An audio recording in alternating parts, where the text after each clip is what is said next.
अस्सलामुअलैकुम। मैं रज़ा हजवेरी आपकी खिदमत में गंज बख्शे फैज़ आलम मज़हर नूर खुदा नाकिसारा पीर कामिल कामिलारा रहनुमा हज़रत दाता गंज बख्श अली हजवेरी रहमतुल्लाह अलैह अपनी माया नाज तसनीफ़ कश्फुल महजूब जो कि 1000 साल पहले लिखी गई, जिसके मुतल्लिक़ हज़रत निज़ामुद्दीन औलिया फरमाते हैं कि जिसको मुर्शद कामिल की तलाश हो वो दाता साहब की कश्फुल महजूब पढ़े, उसको मुर्शद कामिल की रहनुमाई देगी।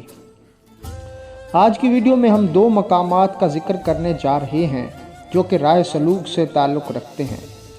राह सलूक से मुराद अल्लाह की तलाश में अपने आप को सारी ज़िंदगी या कुछ ख़ास वक़्त के लिए पाबंद करने और इबादत और मुजाहिदात से लेकर मुशाहदात के सफ़र को कहते हैं। राह सलूक में जो 2 मकामात को हासिल करने के लिए किया जाता है उसको फ़ना और बका कहते हैं। जिस तरह आम तौर पर हर मुरीद अपने मुर्शिद के नाम के साथ मोहब्बत में आकर अलक़ाबात लगा देता है, जिसको फ़ना फिर रसूल और फ़ना फिल्लाह कहते हैं। ये दोनों अलक़ाबात जो मुर्शिद को दिए जाते हैं, ये दोनों इन्हीं मकामात से निकले हैं जिनको फ़ना और बका कहते हैं। फ़ना और बका के मुतालिक बहुत से मशाइख ने बहुत से लतीफ़ नुकात बयान किए हैं।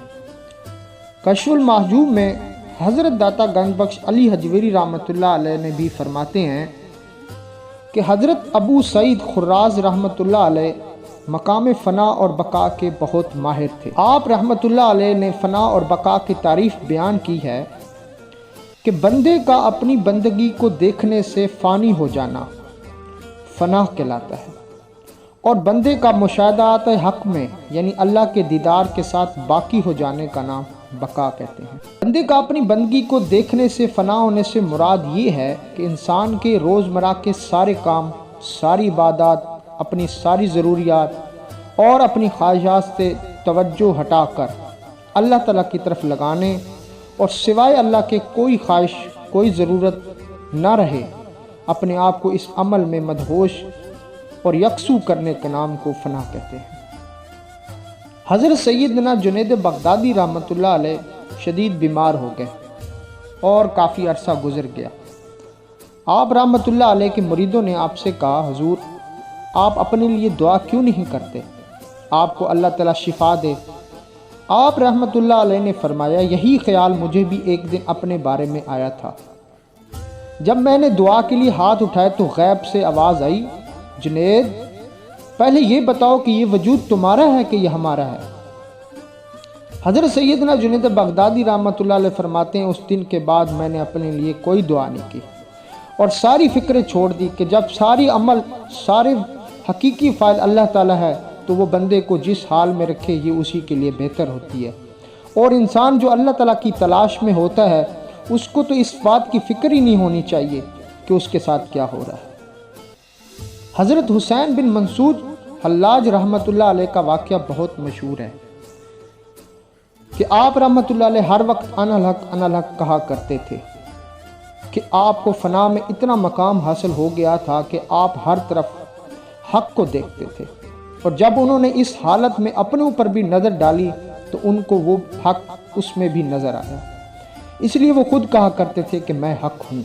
इंसान जब अपने सारे मामलात को अल्लाह के सुपुर्द करके उसकी याद में मशगूल और यकसू हो जाता है तो अल्लाह ताला अपने बंदे पर करम नवाजी फरमाता है और अपने बंदे को मुशाहदात हक़ की दुनिया में गर्क कर देता है।